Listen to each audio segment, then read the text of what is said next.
नमस्कार दोस्तों, आप सभी का द एजुकेशन कैटलिस्ट में स्वागत है। उम्मीद है कि आप लोगों की पढ़ाई बढ़िया चल रही होगी और आप लोग अपने प्रगति के पथ पे अग्रसर होंगे, क्योंकि बहुत सारे एग्जाम्स के फॉर्म आ रहे हैं। उसके पीछे कारण भी आपको पता है, बहुत सारे चुनाव वगैरह होने वाले हैं, तो सरकार उन सबको बैलेंस करने की कोशिश कर रही है।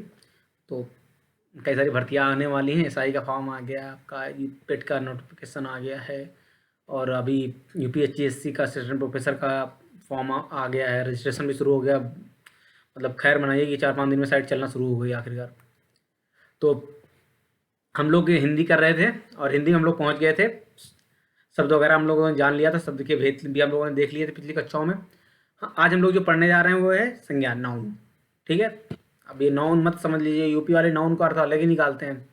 मतलब जब प्राइमरी क्लासेज में थे तो, क्योंकि जो हिंदी मीडियम से पढ़े होंगे वो इस चीज़ को ज़रूर समझते होंगे, क्योंकि अगर आप यूपी से बिलोंग करते हैं तो नाउन का अर्थ अलग ही समझते होंगे आप।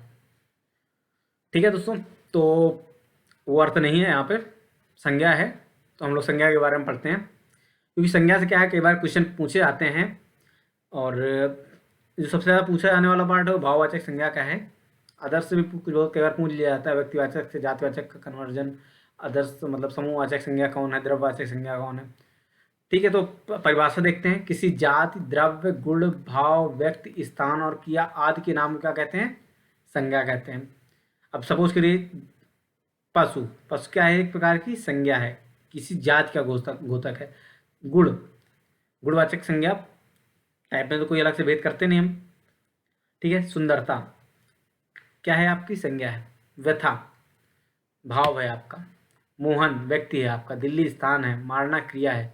इन सबको क्या कहते हैं, इन सबके जो आज का जो नाम होता है, मतलब इन सारी चीज़ों का, उसको हम क्या कहते हैं, संज्ञा कहते हैं। जिसके द्वारा हम किसी चीज़ को प्रोनाउंस करते हैं, मतलब किसी एक चीज़ का स्पेशलाइजेशन कर देना, किसी एक चीज़ के लिए स्पेसिफिक कर देना, संज्ञा कहलाती है। आपको संज्ञा, मुझे नहीं लगता कि प्राइमरी क्लासेस से आपको लोग ये सब पढ़ते चले आ रहे हैं, इसमें कोई समस्या होने वाली। संज्ञा क्या होती है, मतलब सिंपल सी बात है, किसी जात, द्रव्य, गुण, भाव, व्यक्ति, स्थान और क्रिया आदि के नाम को क्या कहते हैं, संज्ञा कहते हैं। और ये भेद कितने होते हैं, भेद के नाम पे कोई डाउट नहीं रखना आपको। 5 भेद होते हैं। पहले है व्यक्तिवाचक संज्ञा, दूसरा है जातिवाचक संज्ञा, तीसरा है समूहवाचक संज्ञा, चौथा है द्रव्यवाचक संज्ञा और पांचवा है भाववाचक संज्ञा।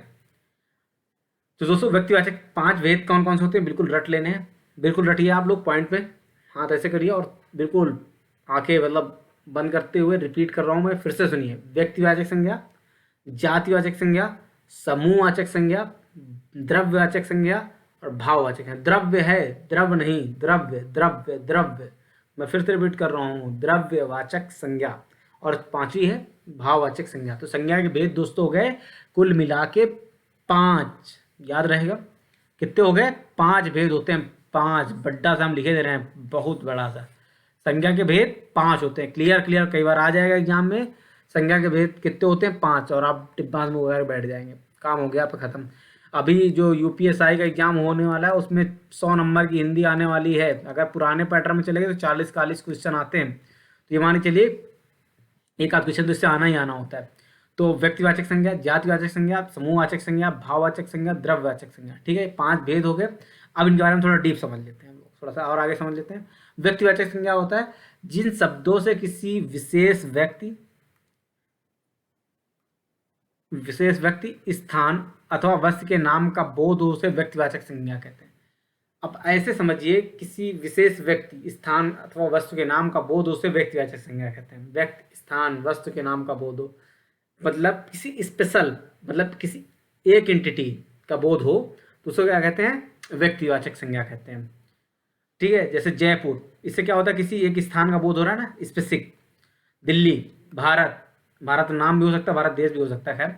अमेरिका, राम, इससे क्या है, किसी एक व्यक्ति के बारे में पता चल रहा है आपको, तो क्या है, वहां पे व्यक्तिवाचक संज्ञा हो गई आपका। किसी व्यक्ति, स्थान या वस्तु के बारे में जब स्पेसिफिक आपको पता चले, किसी एक के बारे में पता चले, तो वो क्या हो जाएगा, आपका व्यक्तिवाचक संज्ञा हो जाएगा। किसी, अब अगला देखते हैं वो क्या है, जातिवाचक संज्ञा। दोस्तों जातिवाचक संज्ञा क्या है, जिस शब्द से किसी प्राणी या वस्तु की समस्त जाति का बोध होता है उन शब्दों को जातिवाचक संज्ञा कहते हैं। अब समझ रहे, जात तो आप लोगों ने, भाई यूपी वाले होंगे तो जात से तो आप लोग बच ही नहीं सकते, मतलब आपके इतने जीन में घुस चुका है। जात कहते हुए आपके दिमाग में तुरंत वो वाली जात ही आ जाती है, कास्ट वाली। वो कास्ट से तात्पर्य यहाँ पर ऐसा नहीं है। यहाँ पर उसका तात्पर्य क्या है वो समझते हैं। जाति से तात्पर्य यहाँ पर जो है किसी एक विशेष गुणधर्म वाले, मतलब क्या है, वो किसी एक समूह का समूहवाचक अलग चीज हो जाती है। ये क्या होती है, पहली बात तो इनके अंदर क्या है, कुछ विशेषताएं क्या होंगी, बिल्कुल कॉमन होंगी। मतलब क्या है, सब एक टाइप के हैं, मतलब किसी एक टाइप की चीजों को क्या कर दिया जाए, मतलब प्रोनाउंस कर दिया जाए। आप ऐसे समझिए, जैसे एग्जांपल ये है घोड़ा, घोड़े में सभी घोड़े आ जाएंगे, चाहे वो काला हो, नीला हो, पीला हो, या उसका नाम कुछ भी हो, टाम्यू हो या बसंती हो, कुछ भी हो, लेकिन वो घोड़ा ही है, आखिरकार वो घोड़ा है, वो उसकी जाति होगी। व्यक्ति वाले में अगर उसका नाम आ जाता, अगर घोड़े का नाम बसंती है तो वो उसकी व्यक्तिवाचक संज्ञा हो जाती है, परंतु घोड़ा क्या है, उसकी जातिवाचक संज्ञा है। वो किसी एक पार्ट में उसको कैटेगराइज कर दिया गया। जैसे फूल हो गया, फूल सभी फूल होते हैं उसमें, चाहे वो आप डहेलिया का फूल हो, चाहे आपका चांदनी का फूल हो, चाहे गुलाब का हो, चाहे पंकज का हो, तो फूल तो सभी फूल ही होते हैं ना। वो उसी क्या है, जाति। मनुष्य क्या हो गई, जाति हो गई। इसमें नर और मादा भी हो सकती हैं, पंकज भी हो सकते हैं, आप भी हो सकते हैं, कोई भी हो सकता है। वृक्ष, वृक्ष के अंदर सभी वृक्ष आ जाते हैं। तो जब किसी जाति, जब किसी एक विशेष गुण धर्म के आधार पर किसी को क्लासिफिकेशन कर दिया जाता है, वो क्या कहलाती है, जातिवाचक संज्ञा कहलाती है। ठीक है, अगला देखते हैं समूहवाचक संज्ञा। जब किसी संज्ञा शब्द से व्यक्ति या वस्तु के समूह का बोध हो तो उसे क्या कहा जाता है, समूहवाचक संज्ञा कहते हैं। अब आपने जातिवाचक संज्ञा समझा, वहां पर क्या है कि जो चीज थी वो किसी की जाति का बोध करा रही। जाति से तात्पर्य क्या था कि उनमें क्या होगा कि कुछ गुणधर्म बिल्कुल आपके समान होंगे। ठीक है, अब यहाँ पर क्या है कि उसके जब किसी के समूह का बोध हो, मतलब क्या है कि वो टोटल बंडल, सपोज करिए यहाँ पर हमने एक वर्ड इस्तेमाल किया पुलिस। पुलिस से क्या बोध होता है, पुलिस से बोध आपको हो जाता है कि जो एक क्रियात्मक समूह है जो क्या करता है, आपको डंडा लेके चलता है, आपको हड़काता है, आपने अगर रोड में गलत जगह पार्किंग कर दी, इन सारी चीज़ों का बोध हो जाता है। किसका किसका बोध हो रहा है आपको, उस सारे समूह का बोध हो रहा है जो ये सारी चीज़ें करता है। उसके अंदर आपका, आप ये नहीं सोचते कि उस कौन होगा, नाम से आपको किसी परिचित नहीं है। जात में तो सब पुलिस में है, तो मतलब वो क्या होंगे, जात उससे बड़ी चीज़ हो गई, मतलब उसमें सब तो मानव की जात के अंतर्गत ही आएंगे। उसमें बहुत सारे राम श्याम अलग लोग भी होंगे, परंतु वो है पुलिस। और पुलिस क्या हो जाएगा, समूह हो जाएगा, भीड़, सेना, कच्चा, परिवार। ठीक है, तो इन सबके लिए अलग अलग समूह के अलग अलग शब्द इस्तेमाल होते हैं। आप मनुष्य के लिए झुंड शब्द का इस्तेमाल आप नहीं कह सकते। क्यों नहीं कर सकते, कि झुंड लगाया हुआ है, झुंड, जानवरों को झुंड बोला जाता है नॉर्मली। तो ये सारी चीजें। अगला पार्ट क्या है, द्रव्यवाचक संज्ञा। जब किसी संज्ञा शब्द से किसी द्रव्य का बोध हो तो उसे द्रव्यवाचक संज्ञा कहते हैं। द्रव्य मतलब समझते हैं आप, मटेरियल से तात्पर्य है यहाँ पे इंग्लिश में, पानी, लोहा, तेल, घी, दाल। तो इसे जब किसी संज्ञा शब्द से, जब किसी शब्द से हमें किसी मटेरियल, मैटर का बोध हो तो वो क्या कहलाएगा दोस्तों, द्रव्य का बोध हो, मतलब मटेरियल का बोध हो, वो द्रव्यवाचक संज्ञा कहलाती है। तो दिमाग में आप घुस गई होगी ना अब तक। द्रव्य का तात्पर्य देखिए, द्रव अलग है और द्रव्य अलग है। ये बात अगर अभी तक भी आप लोग नहीं समझे तो हिंदी छोड़ देना चाहिए आपको। द्रव सिंपल सी बात, तरल चीज। और द्रव्य क्या होता है, किसी मैटर के लिए द्रव्य का इस्तेमाल होता है। ठीक है, तो आप लोगों ने फिजिक्स में भी पढ़ा होगा, द्रव्य के रूप कितने होते हैं। वहाँ पर शुरुआत में 3 बताए गए, फिर 5 बताए गए, तो आप लोग बाद में कंफ्यूज हो गए होंगे, कोई बात नहीं, उसके चक्कर में हम लोग यहाँ नहीं पढ़ते हैं और आगे चलते हैं। तो द्रव्यवाचक संज्ञा आपको समझ में आ गई। जब किसी संज्ञा शब्द से किसी द्रव्य का बोध हो उसे द्रव्यवाचक संज्ञा कहते हैं। ठीक है, अब भाववाचक संज्ञा। जिस संज्ञा शब्दों से पदार्थ की अवस्था, गुण, दोष, भाव या पदार्थ, सबसे पहली बात क्या है, पदार्थ। ठीक है, दशा धर्म आदि का बोध हो उसे भाववाचक संज्ञा कहते हैं। अवस्था, ठीक है, गुण, मैंने जो संज्ञा की परिभाषा बताई तो वहाँ पर गुण आया था। भाव, दशा धर्म आदि का बोध हो उसे क्या कहा जाता है, आपको भाववाचक। भाव से आप लोग तात्पर्य समझते हैं, आपके अंदर भाव इतने ज़्यादा हैं कि अब भाव के बारे में समझाने की आपको जरूरत ही नहीं। बुढ़ापा आप समझ सकते हैं, बुढ़ापा जैसे ही बोलते हैं आप, क्या है, एक ऐसी अवस्था के, आपकी ऐसी अवस्था, मैंने बोला ना अवस्था क्या कहते हैं, भाववाचक संज्ञा में आती है। ऐसी अवस्था आपके दिमाग में आ जाती है, क्या है कि वो जो जर, मतलब थोड़ा झुका हुआ हो, उसे जो आपकी स्किन है वो थोड़ी सी ढीली पड़ गई हो, तो बुढ़ापा उसकी अवस्था का क्या है, यहाँ पे द्योतक है। अगला क्या है, मिठास, समझ सकते हैं। बचपन क्या है, अवस्था है। मोटापा क्या है, उसकी दशा है। चढ़ाई क्या है, ठीक है। अब थकावट क्या है, समझ सकते हैं दशा कैसी है। तो भाववाचक संज्ञा समझ गया, जिससे किसी की अवस्था, गुण दोष, भाव, दशा, ये धर्म आदि का बोध हो, तो उसे क्या कहते हैं, भाववाचक संज्ञा। देखिए, अब देखिए यहाँ पे कुछ एग्जाम्पल हैं। जातिवाचक संज्ञा क्या होती है।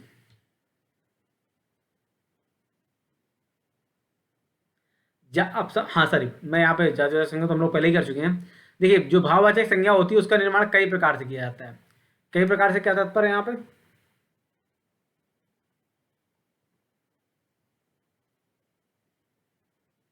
एक मिनट, थोड़ा सा और बड़ा कर देता हूँ, आपको थोड़ा बड़ा दिखे, ठीक है।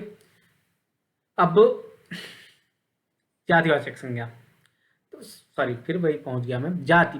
देखिए, जो भाववाचक संज्ञाएं हैं इनका निर्माण कई प्रकार से होता है। कई बार क्या होता है, जातिवाचक संज्ञाओं से भाववाचक, ये आपसे जो भाववाचक संज्ञा में सबसे ज्यादा पूछा जाने वाला पार्ट है दोस्तों, वो क्या है, भाववाचक संज्ञा कन्वर्जन कैसे होता है, किससे किससे बनती है। तो वो कौन कौन सी चीजें हैं जिनसे भाववाचक संज्ञा का निर्माण होता है। जातिवाचक संज्ञा कन्वर्ट करके भाववाचक संज्ञा बना दिया जाता है, सर्वनाम को कन्वर्ट करके भाववाचक संज्ञा बना दी जाती है, विशेषण को कन्वर्ट करके जातिवाचक संज्ञा बना के, अव्यय के बाद अव्यय का भी क्या होता है, कन्वर्जन भाववाचक संज्ञा के रूप में किया जा सकता है। तो जातिवाचक संज्ञा से कैसे भाववाचक संज्ञा परिवर्तित होती है, ये देख लेते हैं हम लोग। जैसे बच्चा है, बच्चा किसमें बदल जाता है, आपका बचपन। बच्चा क्या है, आपकी जातिवाचक संज्ञा है, एक जात का बोध हो रहा है जो कि छोटी छोटी अवस्था का बोध करा रहा है। बचपन क्या है, किसी भाव का, एक अवस्था का बोध करा रहा है। दास, आपकी गुलामी की अवस्था का, दासत्व क्या होती है, आपकी एक अवस्था का प्रतीक कर रहा है, वैसे बुढ़ापा, ठीक है। सर्वनाम से, जैसे निज, निज क्या है आपका, सर्वनाम हो जाएगा, लेकिन निजता क्या है, आपकी भाववाचक संज्ञा हो जाएगी। वैसे अपना, आपके सर्वनाम है, लेकिन अपना तो क्या है, आपका भाववाचक संज्ञा है। विशेषण, गर्म क्या है आपका, आज का मौसम बहुत गर्म है, ये आपका विशेषण हो गया, लेकिन आज बहुत गर्मी है, ये भाववाचक संज्ञा हो गई, गर्मी। महा, महा आपका क्या है, विशेषण है, परंतु महिमा आपकी, महिमा जी आप समझ लीजिए क्या है, आप भाववाचक संज्ञा है। धीर हो गया, धैर्य हो गया, ठीक है। धीर क्या है आपका, विशेषण है, वो कन्वर्जन के बाद क्या होता है, आपका धैर्य हो जाता है। क्रिया, घबराना, घबराहट पर परिवर्तित हो जाता है। घबराहट क्या है, आपकी अवस्था भाव दशा को बता रही होती है। सजाना, सजावट परिवर्तित होता है। मारना, मारे परिवर्तित होता है। मार, सिंपल सी बात है, मार क्या है आपका, एक दशा का, भाव का, आप क्या है, घोतक है। अब अव्यय, अव्यय से भी क्या है, दूर जैसे अव्यय है, लेकिन उसका क्या है, वो किसमें बदल जाता है, दूरी जब हो जाता है तो क्या हो जाती है, भाववाचक संज्ञा होता है। वाह क्या है, आपका अव्यय है, लेकिन वाहवाही क्या है, आपकी भाववाचक संज्ञा है। ठीक है दोस्तों, तो मुझे उम्मीद है आपको संज्ञा समझ में आ गई होगी, ठीक है।